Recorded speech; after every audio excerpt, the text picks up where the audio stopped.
Muito bom dia, muito boa tarde ou muito boa noite. Depende da hora que você for assistir esse vídeo, fazer as suas orações. Eu sou o Ricardo Zanella, mais conhecido como Popó, aqui na minha cidade. Falo de Avaré, interior de São Paulo. E hoje nós vamos estudar o capítulo 2 da segunda carta de Tessalonicenses. Vamos lá?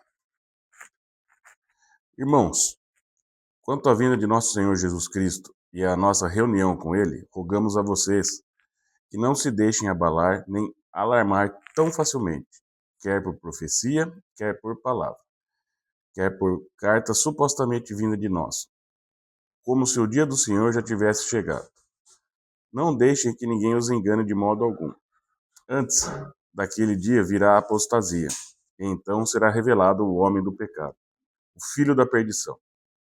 Este se opõe e se exalta acima de tudo, o que se chama Deus ou é objeto de adoração, chegando até a assentar-se no santuário de Deus, proclamando que ele mesmo é Deus. Não se lembram de que, quando eu ainda estava com vocês, costumava falar essas coisas?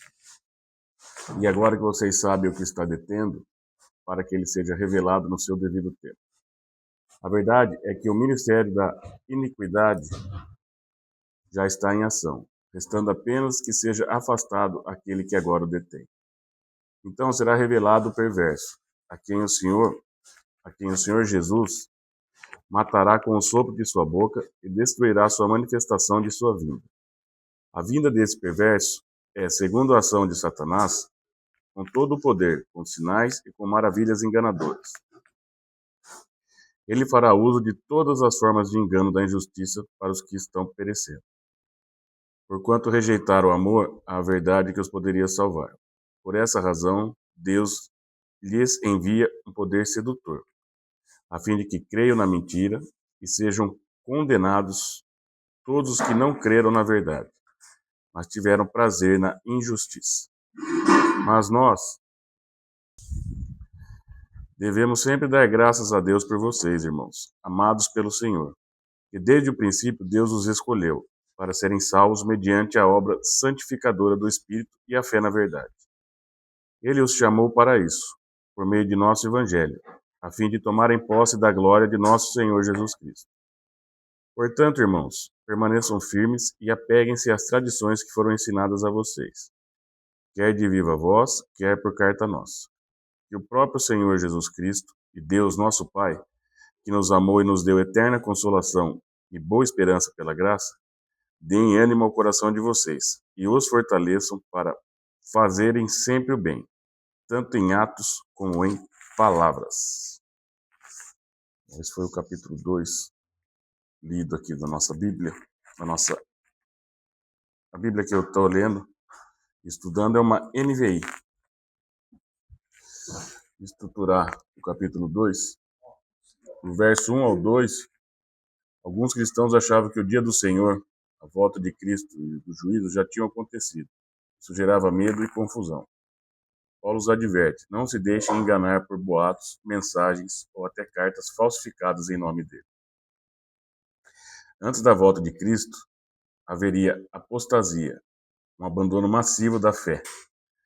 O homem da iniquidade, também chamado de filho da perdição.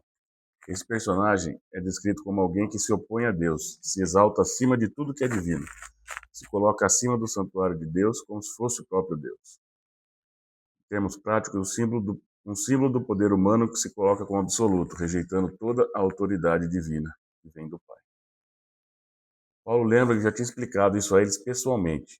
Fala de um poder restritivo, aquele que o detém, que ainda impede a manifestação do homem da iniquidade. Não diz claramente quem ou o que é esse restritor, deixando um mistério. A ideia é que existe uma ordem soberana controlando o tempo certo para as coisas acontecerem. Quando o restritor for retirado, o homem da iniquidade será revelado. Sua vinda é descrita como acompanhada de sinais, poder e engano, algo que seduz. Mas Paulo afirma que ele será aniquilado pela vida de Cristo, como se o sopro da boca de Jesus fosse suficiente para destruí-lo. Deus permite que os que rejeitam a verdade caiam nesse engano, porque preferiram a injustiça. É como se a rejeição à verdade abrisse espaço para a ilusão. Paulo termina reforçando que os tessalonicenses foram escolhidos para a salvação. Exorta-os a manter firme a tradição e os ensinos recebidos. Faz uma oração para que sejam consolados e fortalecidos em cada boa obra e palavra. O sentido aqui, o capítulo não é para alimentar medo, mas para acalmar. Ainda não chegou o dia do Senhor. Antes disso, certas coisas precisam acontecer. O homem da iniquidade simboliza o ápice da arrogância humana contra Deus, mas sua derrota já está garantida. A comunidade deve se manter firme, não ansiosa. Nem toda novidade é verdade. O povo está sendo enganado por boatos. Paulo ensina a filtrar informações. Toda arrogância humana tem prazo de validade. O homem da iniquidade representa sistemas ou líderes que se colocam como deuses. Todos caem diante da verdade. A fé firme vence o engano. Quem ama a Deus não cai tão facilmente em ilusões. O tempo das coisas não é aleatório. Existe uma ordem, ainda que a gente não entenda todos os detalhes. É isso, turma.